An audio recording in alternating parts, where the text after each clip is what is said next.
Assalamualaikum warahmatullahi wabarakatuh. Sudah 2 bulan saya dengan mahasiswa belajar di rumah masing-masing dengan daring. Ada duka, ada sukanya, ada kekurangan, ada kelebihannya. Mari kita dengar apa kata mereka tentang belajar daring. Dengan adanya perkuliahan online, saya belajar bagaimana cara memotivasi diri saya agar tetap semangat dalam mempelajari materi yang telah diberikan secara mandiri. Selain itu, saya juga belajar bagaimana cara memanajemen waktu, membagi waktu, kapan saya harus belajar, kapan saya harus mengerjakan tugas, dan kapan saya harus melakukan kegiatan yang lainnya. Yang kedua yaitu mempermudah saya dan mahasiswa lainnya untuk tetap mempelajari materi kapanpun dan dimanapun. Contohnya melalui classroom yang telah disediakan oleh ITS. Merasakan bahwa selama kuliah daring ini ya memang kita punya banyak waktu ya. Ini sangat positif sekali, kita punya banyak waktu luang di mana perkuliahan dilaksanakan pertemuan secara daring atau online. Ya, dan juga ada sebagian yang memberikan tugas ya. Tugas ini saya cukup senang sebenarnya karena dia cukup proporsional terhadap waktunya, di mana kita suruh belajar sendiri, terus memahami sendiri, dan ada fokus group discussionnya, di mana menurut saya ya memang harusnya seperti itu, tidak bisa selamanya kita disuapi. Di sini juga waktu yang kita miliki lebih banyak, tidak terikat pada jadwal yang kaku, jadi lebih fleksibel ya, dalam mengatur jadwal sendiri dalam mengerjakan tugas dan pembelajaran. Kuliah daring ini sangatlah membantu, terutama di tengah kondisi yang seperti ini. Jadi mahasiswa masih bisa mengikuti perkuliahan yang seperti seharusnya, hanya saja melalui media yang berbeda. Saya setuju dengan apa yang dilakukan pada kuliah daring, di mana tugas diberikan, kemudian nantinya di bagian akhir akan dibahas bersama dosen pembimbingnya, sehingga dari sini mahasiswa dapat memperoleh semacam rasa ingin tahu terlebih dahulu ketika dalam pemberian tugas, dan sempat bingung terlebih dahulu, kemudian dijelaskan di akhir oleh dosennya, sehingga apa yang menjadi pertanyaan dan apa yang muncul menjadi pertanyaan di awal dapat terjawab ketika mereka menanyakan langsung saat kuliah bersama penjelasan dosen. Cukup menyenangkan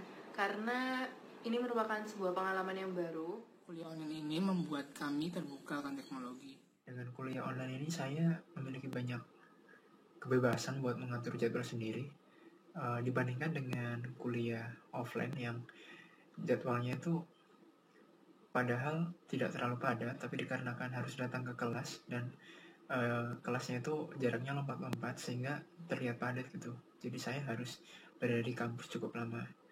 Sedangkan jika kuliah online saya memiliki banyak kebebasan, saya bisa melakukan banyak hal, terutama saya bisa mengembangkan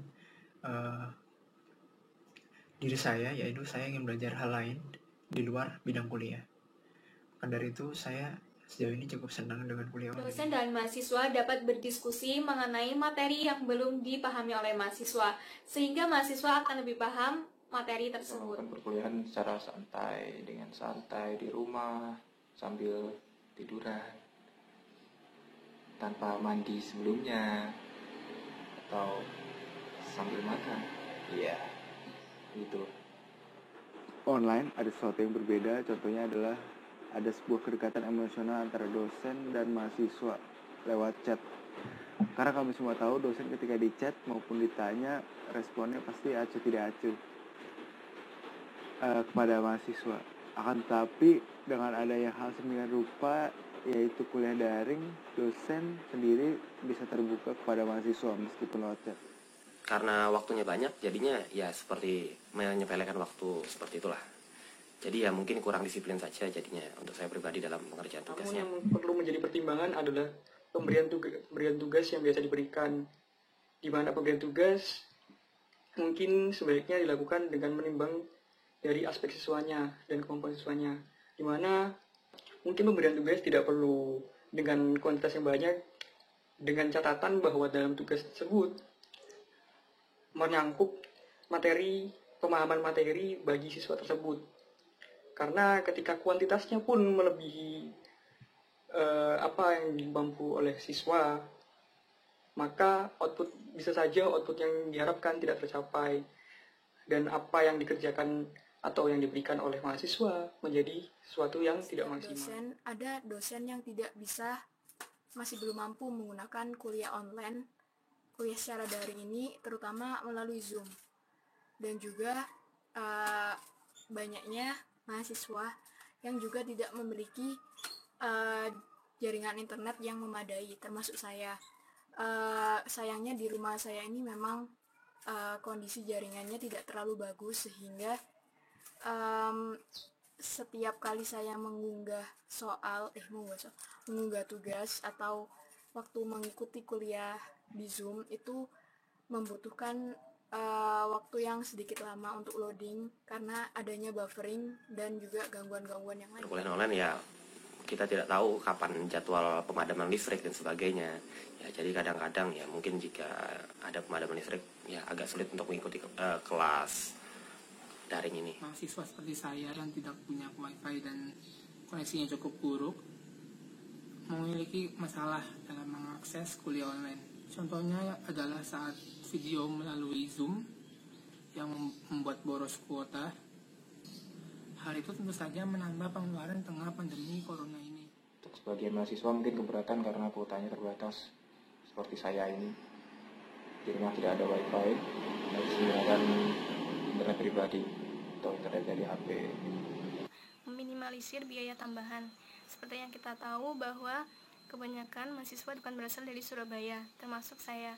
Dan menurut saya di sini saya mampu meminimalisir biaya tambahan seperti contohnya transportasi atau biaya sewa kos yang harus kita bayar setiap bulannya. Namun karena sekarang online dan terbatas dengan jarak, ruang diskusi kami itu cukup terbatas dan tidak fleksibel yang biasanya. Misalkan menuliskan rumus atau berbincang langsung dengan teman-teman. Rasanya itu sangat berbeda dengan hari-hari biasanya.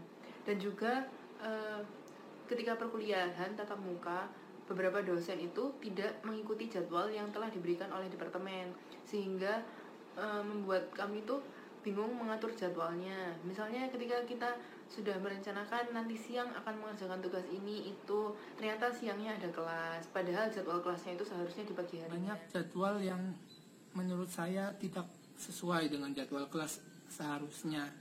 Jadwal kelas yang mendadak tersebut membuat kami tidak siap dan terburu-buru. Kita sebagai mahasiswa yang umumnya anak muda pasti kan merasakan bosan kalau kita terus di rumah. Jadi yang biasanya kita kuliah di kampus itu kita bareng-bareng rame-rame bisa bersosialisasi sana sini, bisa main-main juga. Tapi sekarang kita melakukannya sendirian, seperti kita mengerjakan tugas itu sendirian, yang biasanya kita juga dibantu oleh teman.